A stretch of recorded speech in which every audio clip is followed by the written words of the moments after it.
निम्मो, शाम के दिए जलाने की तैयारी कर लेना। याद है ना, आज 5 अप्रैल है। बुआजी ने मम्मी को याद दिलाते हुए कहा। अरे दीदी, तैयारी क्या करना, सिर्फ एक दिया ही तो जलाना है, बालकनी में।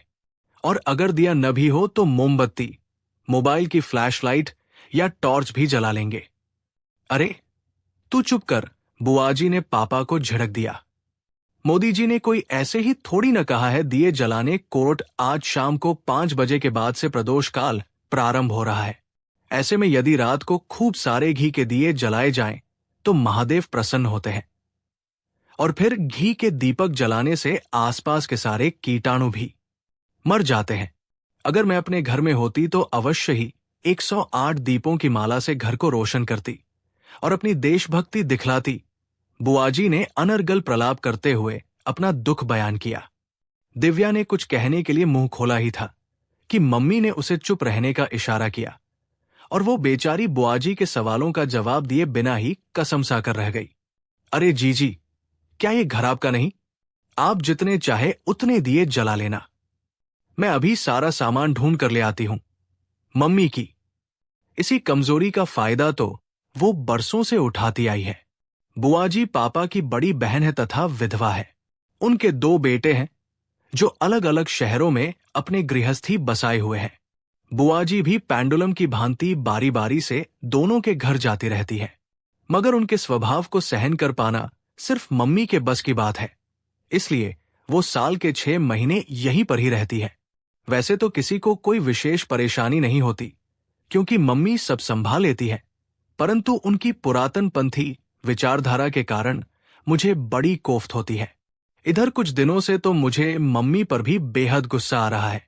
अभी सिर्फ 15 से 20 दिन ही हुए थे हमारी शादी को, मगर बुआजी की उपस्थिति और नोएडा के इस छोटे से फ्लैट की भौगोलिक स्थिति में मैं और दिव्या जी भर के मिल भी नहीं पा रहे थे। कोरोना वायरस के आतंक के कारण जैसे तैसे शादी संपन्न हुई।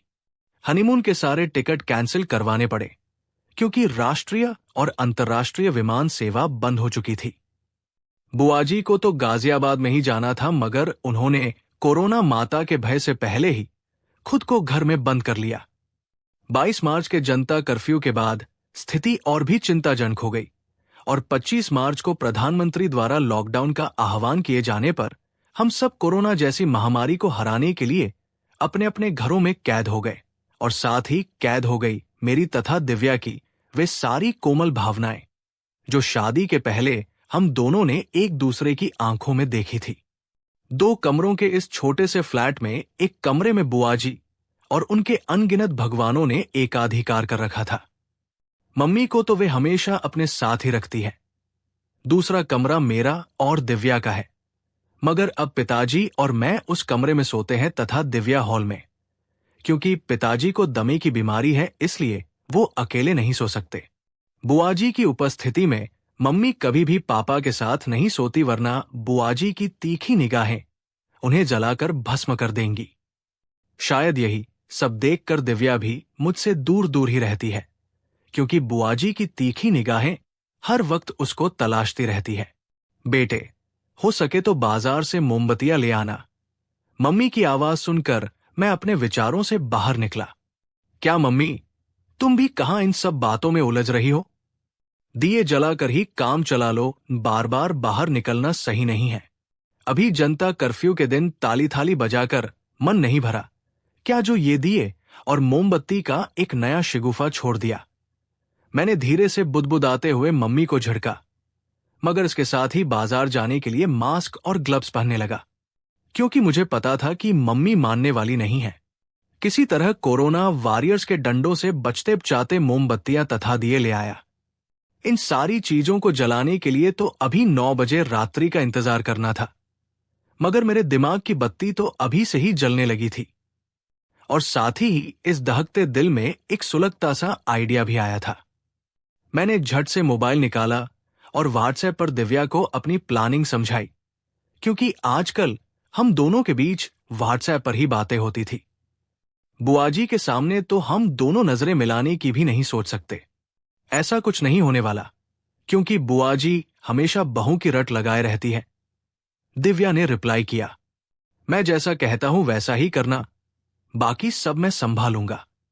हाँ, तुम कुछ गड़बड़ मत करना। अगर तुम मेरा साथ दो तो वे 9 मिनट हम दोनों के लिए यादगार बन जाएंगे। ओके, मैं देखती हूं। दिव्या के इस जवाब से मेरे चेहरे पर चमक आ गई और मैं शाम के 9 मिनट की अपनी उस प्लानिंग के बारे में सोचने लगा। रात को जैसे ही 8 मिनट हुआ कि मम्मी ने मुझसे कहा कि घर की सारी बत्तियां बंद कर दो और सब लोग बालकनी में चलो, तब मैंने साफ साफ कह दिया, मम्मी ये सब कुछ आप ही लोग कर लो, मुझे ऑफिस का बहुत सारा काम है, मैं नहीं आ सकता। इनको रहने दीजिए मम्मी जी, चलिए मैं चलती हूं। दिव्या हमारी पूर्व नियोजित योजना के अनुसार मम्मी का हाथ पकड़कर कमरे से बाहर ले गई। दिव्या ने मम्मी और बुआजी के साथ मिलकर 21 दिए जलाने की तैयारी कर ली। बुआजी का ऐसा मानना था कि 21 दिनों के लॉकडाउन के लिए 21 दिए उपयुक्त है।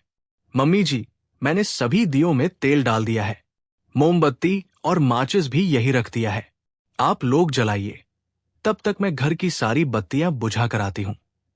दिव्या ने योजना के दूसरे चरण में प्रवेश किया। वो सारे कमरे की बत्तियां बुझाने लगी।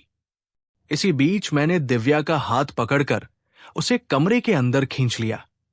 अरे वाह, तुमने तो हमारी योजना को बिल्कुल कामयाब बना दिया, मैंने दिव्या के कानों में फुसफुसा कर कहा। कैसे न करती, मैं भी तो कब से तड़प रही थी। तुम्हारे प्यार और सानिध्य को दिव्या की इस आवाज ने मेरे दिल के तारों में झंकार पैदा कर दी। सिर्फ 9 मिनट है हमारे पास। आज उसने अंगारों का रूप ले लिया था और फिर धौंकनी सी चलती हमारी सांसों के बीच 9 मिनट कब 15 मिनट में बदल गए पता ही नहीं चला। जोर जोर से दरवाजा पीटने की आवाज सुनकर हम होश में आए। अरे बेटा, सो गया क्या तू? जरा बाहर तो निकल, आकर देख, दिवाली जैसा माहौल है। मां की आवाज सुनकर मैंने खुद को समेटते हुए दरवाजा खोला। तब तक दिव्या बाथरूम में चली गई। दिव्या तो यहां नहीं आई, वो तो आपके साथ ही गई थी, मैंने हकलाते हुए कहा और मां का हाथ पकड़कर बाहर आ गया। बाहर सचमुच दिवाली जैसा माहौल था, मानो बिन मौसम बरसात हो रही हो। तभी दिव्या भी खुद को संयत करते हुए बालकनी में आ खड़ी हुई। तुम कहां चली गई थी दिव्या? देखो, मैं और मम्मी तुम्हें कब से ढूंढ रहे हैं, मैंने बनावटी गुस्सा दिखाते हुए कहा। मैं छत पर चली गई थी, दियों की रोशनी देखने, दिव्या ने मुझे घूरते हुए कहा और मैंने एक शरारती मुस्कान के साथ अंधेरे का फायदा उठाकर और बुआजी से नजरें बचाकर एक फ्लाइंग किस उसकी तरफ उछाल दिया।